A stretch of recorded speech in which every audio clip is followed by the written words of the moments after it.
action. I can't get no call to action, but I try, and I try, and I try. Hello and welcome to Call to Action, the go-to podcast for anyone trying to make sense of the world of marketing, advertising and beyond. In an industry that is a minefield of utter bollocks, we aim to capture our heroes and allies from the front line to have a chinwag with. It's like Pokemon Go, with the single but vital exception that it's not a short-term bandwagon of shite. It's brought to you by Gasp, and I'm Giles Edwards, co-founder and MD. Today I've caught Gillian Rightford, the founder of Adtherapy, a management, skills development and communication consultancy. Gillian is on a mission to rid the world of bad ads using her simple equation. Better skills equals better relationships equals better results. An appointed industry agony aunt, she advocates for education, creativity and a strong dosage of Binet and Field to help clients and agencies get the best out of each other. Gillian says, creative excellence operates on the gift-giving theory, which is that we are gifting our consumers with something interesting, something entertaining, something valuable. And in return, they are gifting us with their attention, their money, or their behaviour change. So instead of worrying about our incentives or our remunerations, maybe what we should all be doing is considering our mutual consumer and gifting them with creative excellence. Welcome to the show, Gillian. Thank you, Giles. That was a really good introduction. Downhill from here.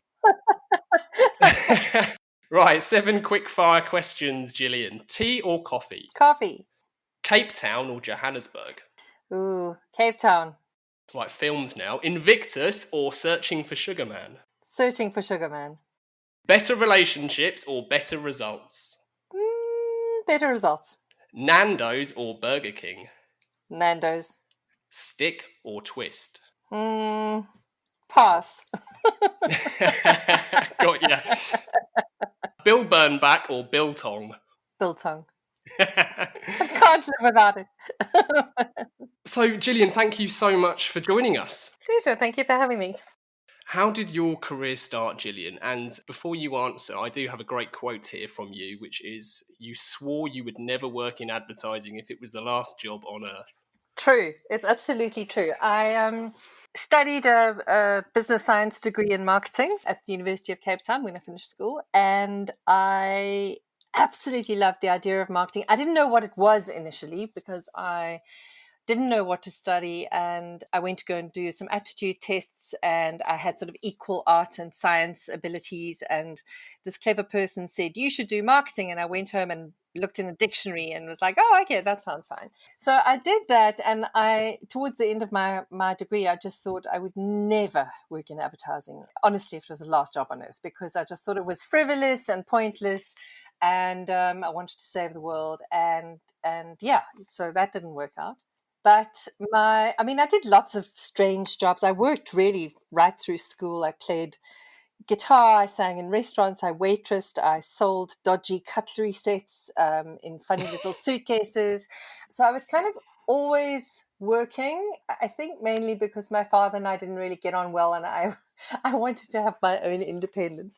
But when I left university, I had a very short-lived stint at working for Total, the oil company, which was, I don't think they knew why they hired me. So I just sat in an office and read the French newspaper for a couple of weeks, and then I left. And then I was offered a job at a marketing strategy company, and it was really a great job. It was, we were getting really big, complex briefs, and I learned an enormous amount, but I became quite frustrated because there was no implementation. And I realized that a lot of the briefs we were getting were really to solve scores or answer internal political battles. And I kind of wanted to know whether what we were suggesting would actually work. So I started thinking that I wanted to do something where we put it into practice. We actually executed the plan. And then I had a weird kind of vision of working in a house with cats. I just thought that was important at that moment in my life. And lo and behold, I got a call from a recruitment company who said there was a job that sort of suited my profile. And I went for the interview, and it was a small design agency come strategy company in a house with cats. Ah, okay, there we go. So I just took the job. And it was really a brilliant introduction. We did a lot of strategy work, and we had a design studio. We did a lot of below the line work. We did a lot of direct marketing. It was very kind of hands-on work, which was fascinating. And while I was there, we had a very good freelance copywriter who we eventually decided to start an agency with, and we started an agency called the Jupiter Drawing Room, which went on to become one of South Africa's big agencies and very good creative agencies. And that's kind of how I got into advertising. It sort of found me. I didn't find it. You said it was a bit more hands-on when you went to a smaller agency. Yeah. Was that due to the scale, do you think? Yeah, and it's an interesting question because it's something, I've done a lot of lecturing, and my students always say to me, should I try and work in a small agency first or a big agency first? And I found working in a small agency just so liberating because you just do a bit of everything. And you really do roll your sleeves up, and you are a master of what is it? You're kind of a master of nothing but required to know everything. And I found that was just a phenomenal way to learn, and to learn quickly. Yes, no, absolutely. In fact, I often recommend the same, not just because I work in a small independent agency. It's a bit more like a foundation course where you are exposed to many different types of creative practices. You do have sight, even if you're not involved in everything, you typically have sight of a lot more. Yeah, I mean, I think everything from understanding production or, absolutely everything that you would possibly be a little bit distanced from in a bigger agency. And I know that, in many big agencies, you've got to do your time at a particular level before you are deemed ready to go to the next level. And it's obviously just not like that because there are no levels in a small agency. So yeah, it was a great start for me, really, really useful. And then how did you end up setting up Adtherapy? So I from that house with cats and Jupiter Drawing Room, I then started. I went to a couple of other agencies, and then started my own agency back with Jupiter, which became I don't know if you remember DMB&B, Darcy. Yes. We became the Darcy agency in South Africa. Ran that for a bit. Then I joined Lowe, the Lowe company in South Africa, which had just taken over Lintas globally. So I joined them. It was called Lowe Bull Calvert Pace at the time. And I ran that business for 7 years. And my partner, Matthew Bull, had gone over to London and New York, and he came back, and we both had the same job, which was awkward.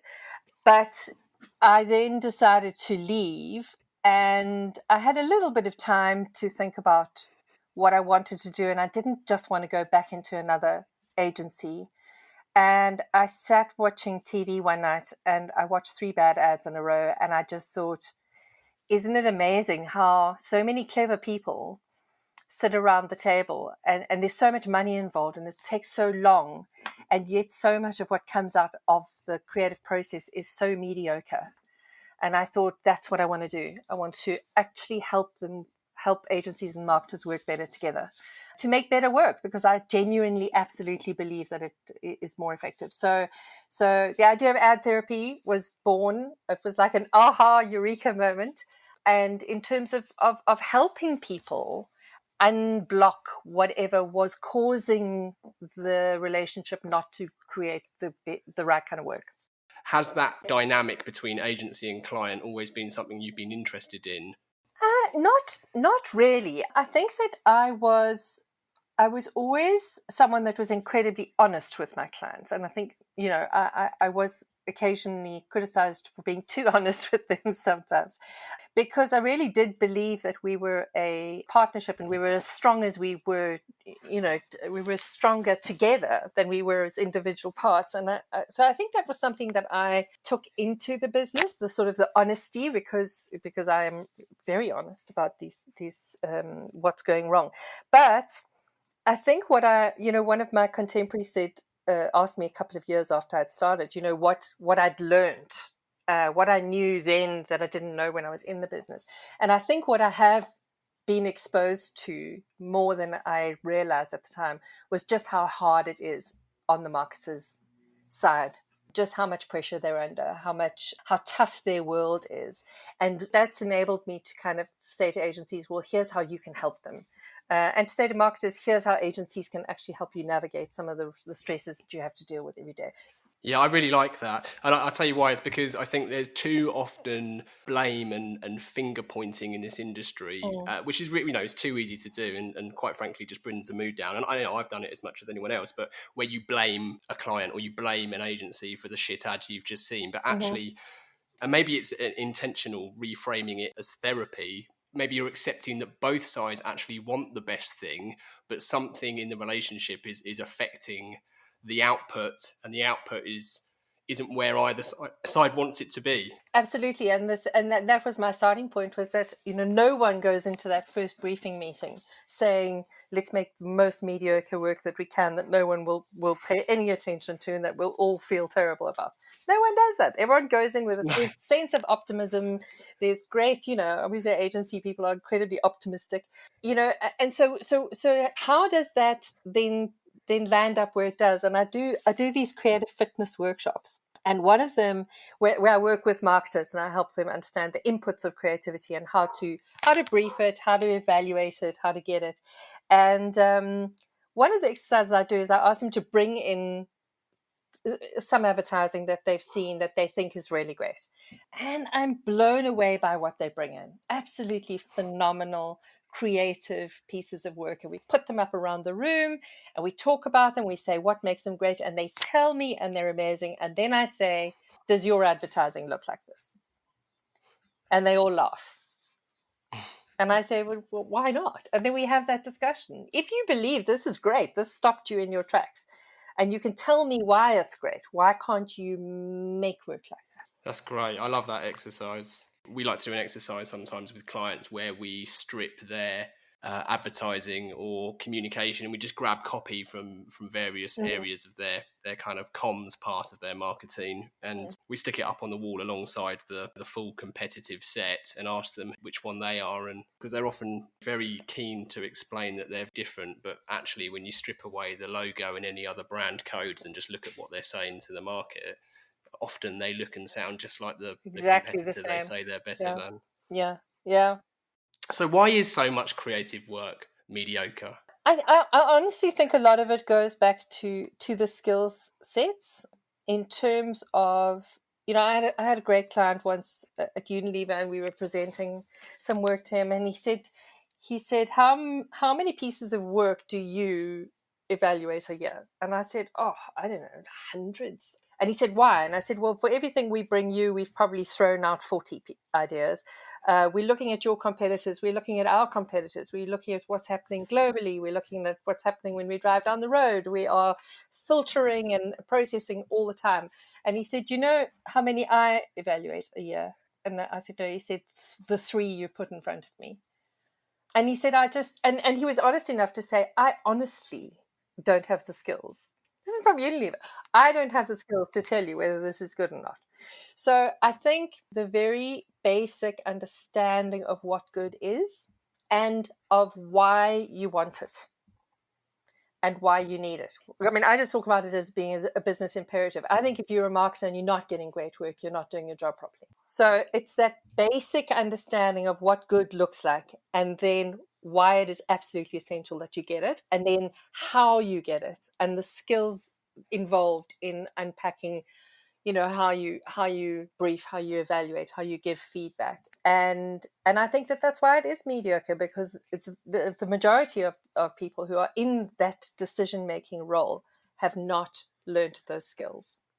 Yeah, it's amazing. It's really refreshing to hear that example from Unilever. Mm, No doubt you're familiar with it, as I'm sure a lot of our listeners. I know that the likes of Dave Trott and Richard Shotton have shared this a few times. Is that mm. agreement? They call it their advertising philosophy between Avis and DDB, Yes, yeah. essentially setting out that Avis will never know as much about advertising as DDB, and the flip being true as well. And it's almost a bit like a prenup. Yeah, no, that was from the '60s, that particular example. So, I mean, one of the examples I loved, and I really can't remember where I heard it, but I think it was Bill Bernbach and VW back, in when they were sort of getting together, and the VW client, I think Bill Bernbach said, if we take on this business, when we show you an ad, we want it to run exactly the way we show it to you. And the VW client turned around and said, well, that's fine,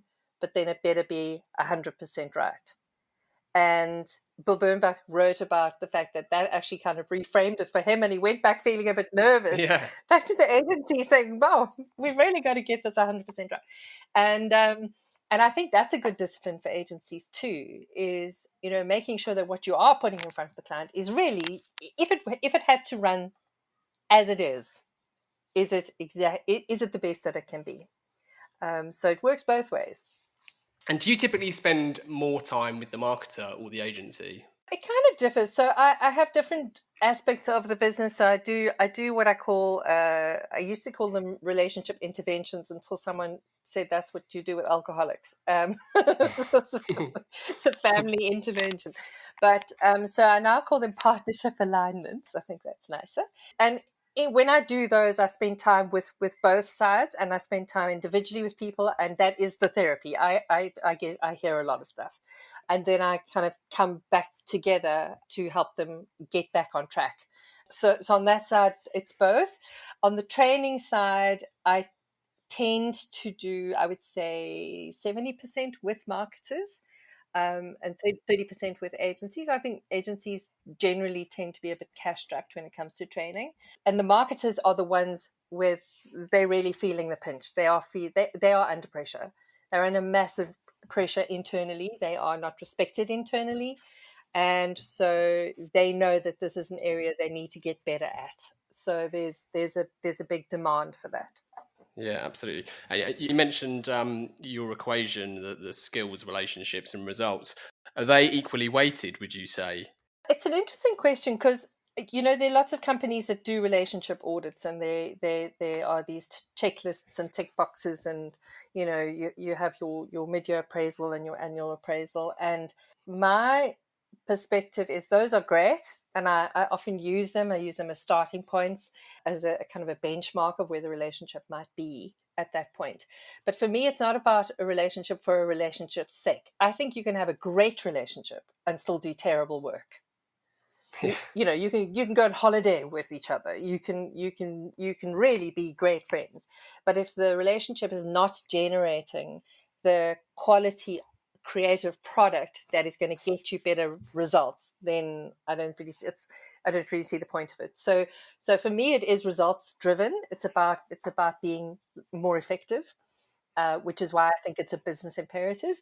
And then it's anchoring the relationship in the skills that's going to get you the results. So I'm quite sort of firm on the fact that the relationship is a means to an end. Yeah, absolutely. But I'm interested about the 70%, 30% split in terms of the skills focus. And you also said that marketers are perhaps not respected internally. I'd wholeheartedly agree with that. I'd equally say that agencies aren't respected. I think maybe that, broadly speaking, the whole practice of marketing isn't respected. And I think you've referred to it as it's seen as the colouring in department. I've heard other people say the same thing. Do you think the work that you do tackles that problem head on and enables marketers and agencies to build that respect that may be lacking? Yeah, I mean, one of the courses that I run, which actually it gets fantastic results, and it's always gets has a lot of aha moments at the end is I run a program called Marketing for Non-Marketers. And in that one, I bring in people that are peripheral to the marketing department. And it could be people in legal, could be people in sales, could be people in factory, could be people in HR. And they all come in, and it's a bit of a laugh because marketing, they are the people, as you say, coloring in department, and they're a bit mad, and they all come in and they sit there and they kind of a bit embarrassed about why they're even there. And by the time I finish with them 2 days later, they're sitting back going, wow, I didn't realize that marketing was so robust. I didn't realize that there were these processes and I didn't realize how much went into what I see. And now I know what I can do to help them, and I know what they can give me. So there's a whole kind of awakening of what marketing actually does. Yeah, so I do tackle that head on. And I also do tackle account management. And I watched that lovely, I don't know if you saw it, Giles, Nick Ellis's talk at Z-Melt. Yes, on client partnerships. On client partnerships, and he spoke about client service, and he called them the unsung heroes of creativity. And I think that, so I run an account leadership program because for me, it's not about account management. It's actually about leading the business. And I think that a lot of the problems in relationships are, I once saw it expressed as a bow tie. And in the middle of the bow tie, you've got your sort of your two partners in the business, and very often they're at middle management, or sometimes even lower than middle management, sort of brand management, reasonably junior account management person, and they're actually managing the whole relationship. And I think that, so I spend quite a lot of time trying to upskill and push the strategic understanding of the account management role, because I think that's where a lot of the wheel spin takes place, and a lot of the lack of proactivity, lack of business understanding, lack of strategic understanding. I always say to account management people, strategy is not a person. It's kind of, it's a way of thinking, because you hear people saying, oh, let's just get strategy in the meeting, or let's just get, has strategy signed off the brief? Well, you're also strategic, can be. Yeah, totally. So I do spend quite a lot of time there. I think the disconnect is still possibly really understanding the commercial side of the business. And that's something that I do try and deal with as well in some of the workshops. Yeah, it's funny. There's 2 points there I'd like to pick up. One, Nick Ellis, as we record this, he will be the episode that is released just before your one, and we go into detail about client partnerships. So I'm really pleased you brought that up. I think very highly of Nick. He's great, and I loved his talk, and I think the points he's making in that are just perfect. I loved it. Just reframe it. It's almost embarrassing in a way that as an industry, we haven't implemented something like that previously and reframed the account management teams, just the semantics around it as a partnership or something akin to that. And your point around the commercials equally is so valid. Having a better grasp of the commercial impact and significance of a marketing role is so vital, because then it gives you the right language to discuss the business in the boardroom and the relevant corridors and offices. But also you can justify your value and your worth. And I read a worrying statistic that came out, I think it was on Friday, the B2B Institute, aka LinkedIn, released. And the stat, I might be taking this slightly out of context, but it's worrying nonetheless, is that I think it was only 4% of B2B marketers measure beyond 6 months in terms of their campaign effectiveness. Wow. And that's it's quite alarming. It's not a surprise, but it's quite alarming. I think I did see that. But the other thing that I realized, and it was another sort of one of those so obvious but incredible ahas, was that agencies are B2B businesses. And they're in a B2B relationship with their clients, and yet they don't function like B2B businesses. They focus on the consumer that they're talking to on behalf of the client, but they're missing, I think, a lot of the basic practices of good B2B. Yeah, absolutely. Yeah, so it was, I remember thinking, gosh, I never thought about that when I was running an agency. And, just the basic buying behavior in B2B, if you think about it, it's exactly what happens between an agency and a marketer. And I'm not sure that they've really grasped that. And I think that that's where, like, I'll often have account management people will say to me, what questions should I ask in a brief? And, do you have a list of questions that I should ask? I go, well, I can help you with a list of questions, but it's also just a way of thinking, and being curious, but also knowing the type of questions that will lead you to writing a better brief, for example. Yeah, you're absolutely right. Can we talk about creativity and risk? There's a wonderful talk you gave last year for Nedbank. Yes. Is that right? Yeah. And you quote the great Frank Lowe and say it's because things are tough that people aren't taking risks, and it's because people aren't taking risks that things are tough. Yeah. Can you elaborate a bit more on that? Because it's a great point. Well, I think that, and Fernando Machado talks a lot about this, about just how hard it is to take risks.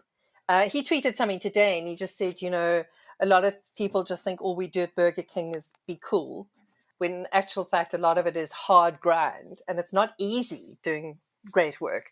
And I think a lot of there's a lack of understanding about the power of creativity, and so there's a tendency to be safe and to pull back from it, and that's what he's saying about not taking risks. There's a need also to please the C-suite, who doesn't have any understanding, and it is changing. I do think it is changing. But I do think the C-suite is starting to say, what is all this creativity stuff that people are talking about, and why aren't we getting it more? So I think that's actually exciting. But I think it's just fear, and it's about keeping a job. I think Rory Sutherland had a little grid that I saw the other day. If you just do your job, you're unlikely to be fired. Whereas if you take a risk and maybe it doesn't work, well, then you might lose your job. So people like to sort of stay in that sort of safe ground. And I think what agencies maybe could do more of is to help the client mitigate the risk, in terms of, it feels risky, but here's actually why it's not. Yeah, because the client needs that information not only for their own decision-making process, but the decision-making process that is part of the chain they inhabit in their business, because it's not as simple as selling it to your immediate client. They then have to sell it internally too, don't they? And that's another area I think agencies easily miss. And there's risk mitigation in every other area of their business. So there are people that's their whole job, is looking at risk and trying to deal with it. And I'm not sure we help them mitigate the creative risk enough. One of my favorite charts also was from James Herman's book, The Case for Creativity. And I think it was a Peter Field chart, and it just showed that more effective campaigns are more predictable in their success. And the point of the chart was actually that the risky campaigns are actually the least creative ones. So we associate creative with risk, but actually it's boring that's risky. Yeah, you're absolutely right. Doing the safe ad that looks like everyone else in the industry. What's the point of all that? And do you get to enjoy the implementation of the work you do? So when you have, I'm trying to find the right words that don't make it sound like your clients sit on chaise longues and you do that type of therapy. But are you still involved at the stage where you can see the relationship or the skills relationship and therefore the results improve? Yeah. Or have you had to take a step back at that stage? Do you still get that nice involvement? I see it either actually in the marketplace and I can see an improvement and I go, oh, yay. Or I get a lot of anecdotal feedback from either agencies or production houses or somebody who's been working with a client, and then a change has happened, and they tell me about the change, and then I say, oh, that's interesting, because that was just after I'd done this, and they said, no, it's chalk and cheese, absolutely, and I can see the improvement in the work. I don't always listen, obviously, but the ones that do, I can, and it's really just so exciting. So a lot of them I've long term relationships with, and they'll phone me because we get quite close. They'll phone me about all sorts of things, and they'll ask me to maybe take a look at a brief that they're going to put in, or try and understand why a particular campaign didn't work, and then I can help them with that. So I do stay quite close. I don't get that involved in the implementation of it, because unless they ask me to. That's nice, actually. I like the idea of it not being just a defined role and then you step away. It's almost a bit more in line with marketing and strategy, I suppose, itself, where it is continuous. Yeah, and I think that I built a thing called the Business Marketing Academy, which is really just it's a way of helping marketers build in-house academies to upskill. So I've got about 100 modules where I've gone to people that I think are exceptional, practitioners that are exceptional, and I've got them to produce whether it's on digital or whether it's on media or whatever it is. And what I always say to the marketers that we're working with is that you've got the benefit of having somebody in the room doing some training for you, but they also are a highly skilled practitioner. So while we're training, we can also consult at the same time in the room. And so we make those sessions incredibly focused around their business and their challenges, and they bring work in and we can help them solve them in the room, which is a really fun and valuable way to do training, I think. That's amazing. It sounds like you've got the best of all worlds at the moment, Gillian. Yeah, I do all the fun stuff.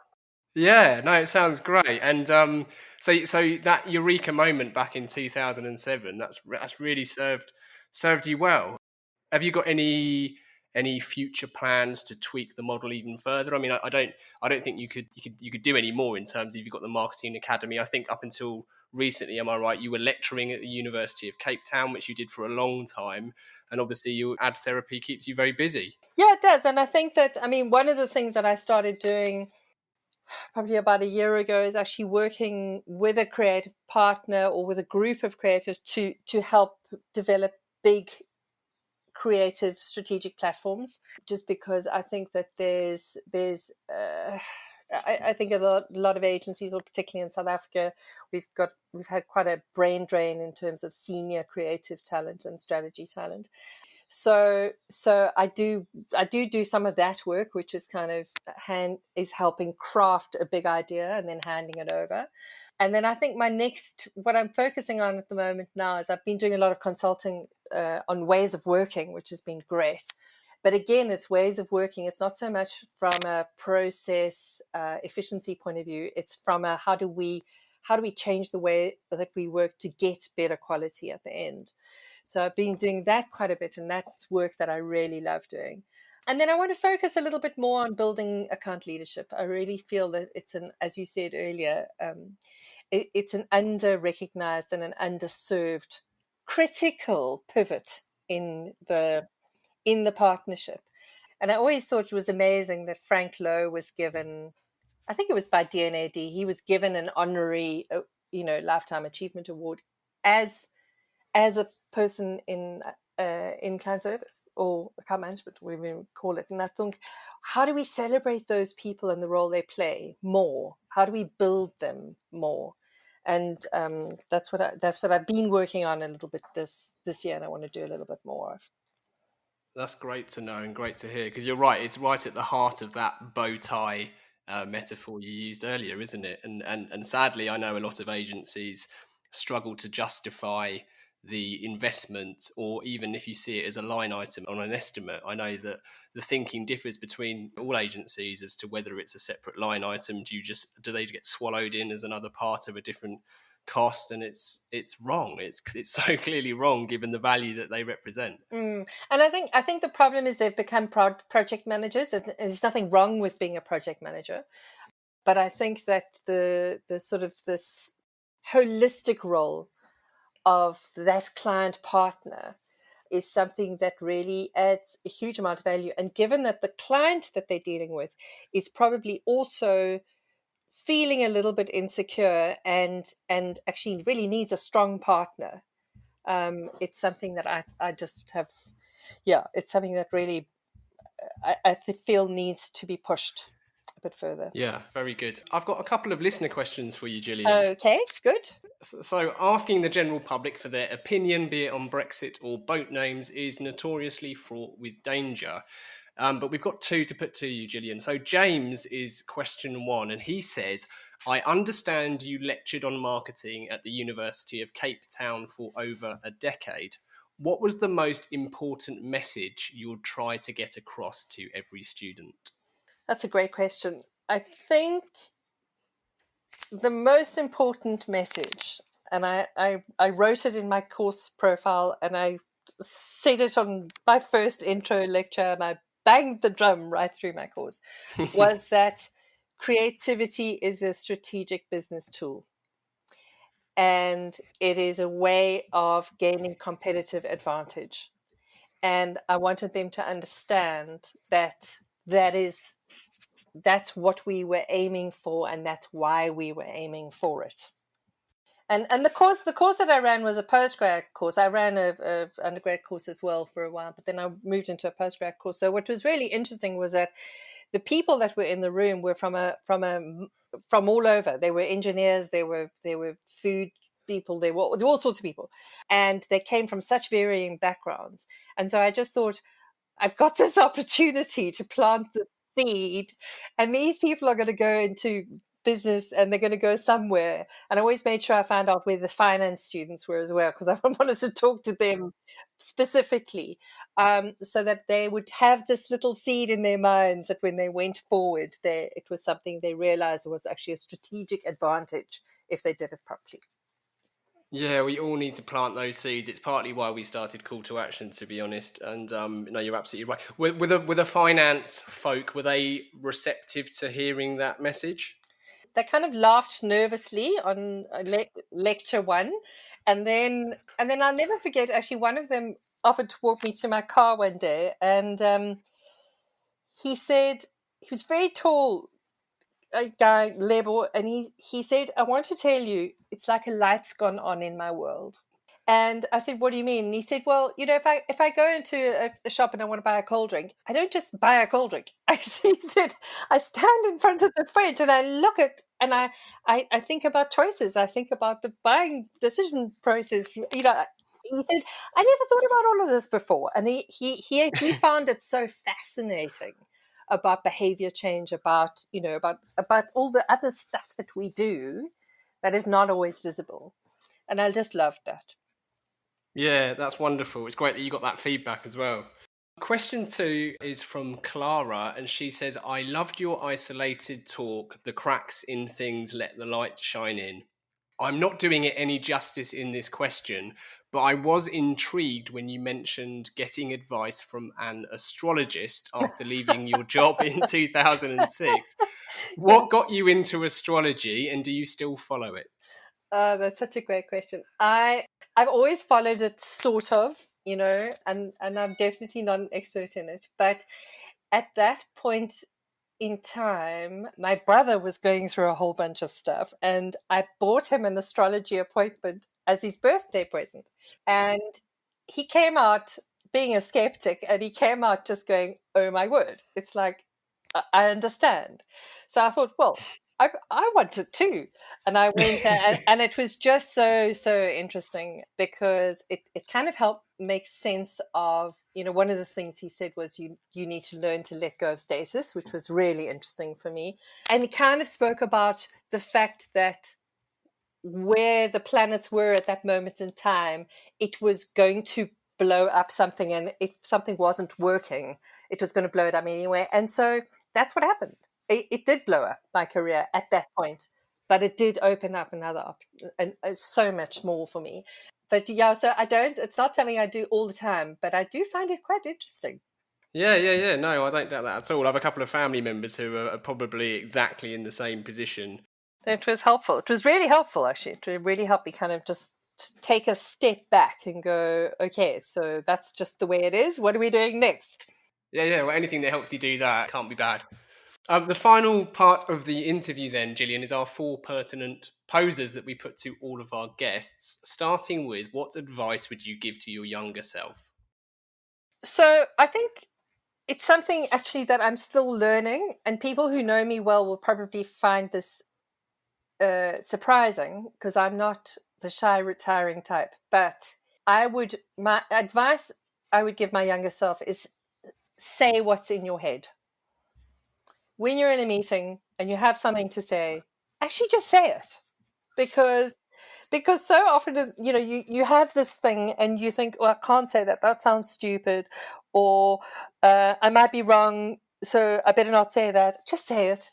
Just say it. It's probably interesting and it's going to move the conversation on. Just say it. Spit it out. So that would be one thing. The other thing that I would say, and it was something that I realized, and I think it might be more of a woman kind of problem in business, is don't take on too much. Don't try and fix things. Don't try and say, don't worry, I'll do it. Because I think I tended to go, oh, it doesn't matter that there's no MD in that office. I'll just look after it while I'm also looking after this and running the group. And in the end, it becomes quite self-defeating. And I think sort of stick to your lane and say no more often.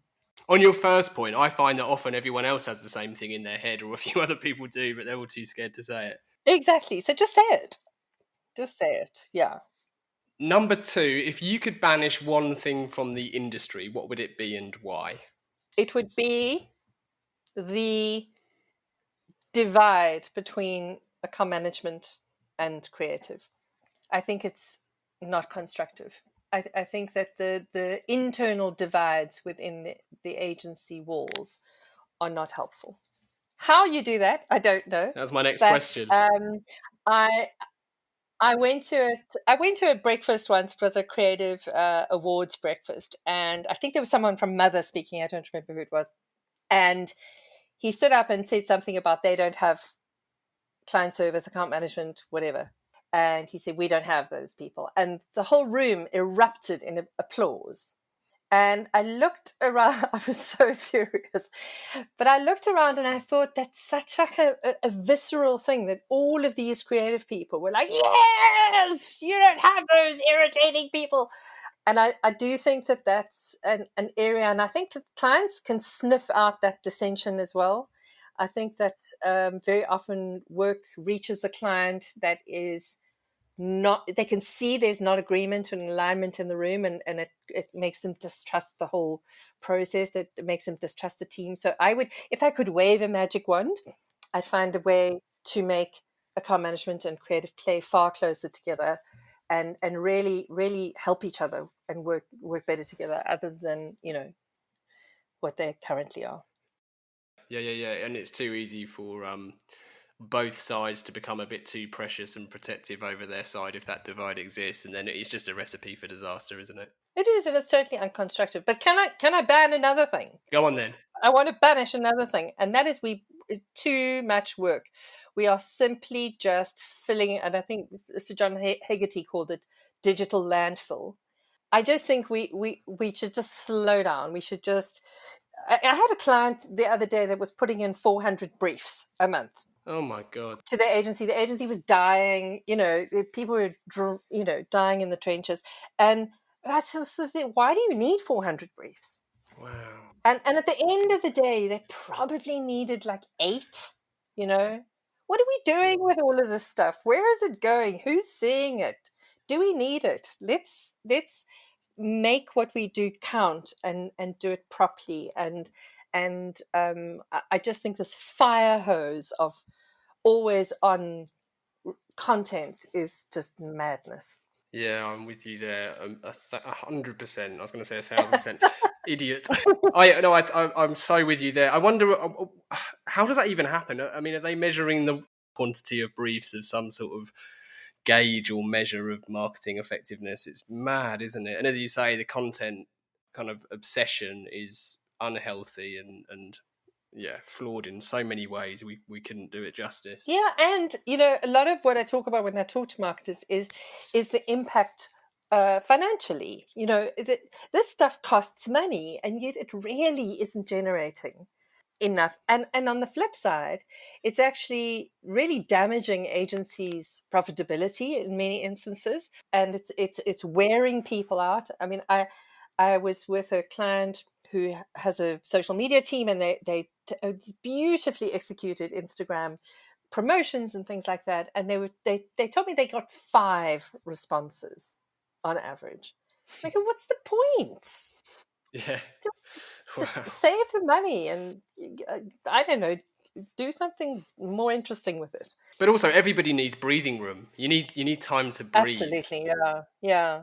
Number 3, are there any books that you can recommend to our listeners? I mean, I did laugh. I don't know if you saw it a few years ago. I think it was BBH did a World Cup of books. I did, yes. I absolutely love that, and I think I'd read every single one of them. So. Yeah. I think Richard Shotton won that, didn't he? Did Richard Shotton? Yeah, I remember that. Yeah, the Choice Factory won that. So that would definitely be on my list. I like the one book that really fascinated me when I read, and I wished I'd read it when I was in the business, was the book called Drive by Daniel Pink about factors of motivation. And the reason I loved it so much is that it goes to motivating staff, people that work in the creative industry. And creative industry would also go to being the marketers too. And he talks about the 3 factors being autonomy, mastery, and purpose. And purpose not in the abused sense we abuse it in marketing. But you know, why you get up in the morning and what you go to work for. And I just remember reading it thinking, I wish I'd read this when I was actually running an agency, because it just gave such insight into how to motivate people in an industry which is quite relentless in many ways and quite emotionally draining. How do you motivate beyond money? So I love that. Drive was really great. Madison Avenue Manslaughter, I think, is an absolute must read for anybody, by Michael Farmer. And he talks about the impact of the massive increase in volume and workload on agencies' productivity, and just how the model just basically is completely broken. But it's a really, really brilliant book, and very well written. And then there's just so many. Obviously, Delusions of Grandeur, brilliant. Obviously. Thinking Fast and Slow. I like some of Dave Trott's books. I love the idea of predatory thinking. I love the idea of getting ahead of the problem. And I love the way he tells stories, and they are so they're just so well written, and they just demonstrate the idea so well. And yeah, Anatomy of Humbug I loved, because it just was such a history lesson. And so many. Perfect. Well, to be honest, a few of those haven't come out. Madison Avenue Manslaughter has certainly not come up before. Oh, it's brilliant. I don't even think Anatomy of Humbug has. Oh, really? No, they're all good. And Daniel Pink, actually, this is a debut for Daniel Pink. And then the number 4 is we always dedicate every episode to somebody, and we bestow that honour on our guest. So would you do the honours? So I think I would dedicate it to the people who saw in me something and gave me an opportunity. And I think, those people would be people like Graham Warsop, one of my creative director partners, Steve Abramovitz, Matthew Bull, and they were all creative people who saw a like-minded spirit in me and gave me such incredible opportunity. So to them, I would say thank you and dedicated to them. Perfect. That's wonderful. So as a final call to action, everyone listening can head over to calltoaction.co. We've shared everything discussed in the last hour. We might struggle to fit all of BBH's World Cup of books in, but we'll certainly include Drive and Anatomy of Humbug, Predatory Thinking, Choice Factory, so many. Thinking Fast and Slow, yes. 1 or 2 others. I'll make sure we don't lose those. How else can our listeners get more Gillian Rightford? I'm always on Twitter, always. And I'm on LinkedIn. I have a website, which is adtherapy.coza.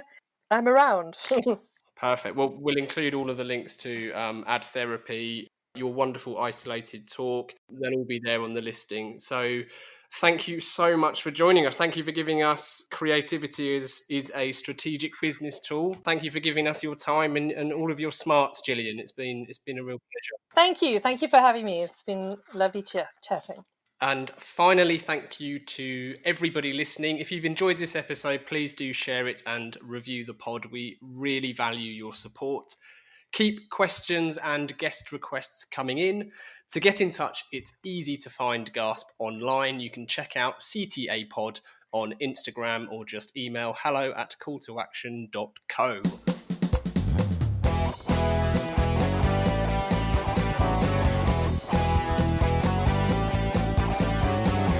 I can't get no call to action. I can't get no call to action, but I try, and I try, and I try, and I try.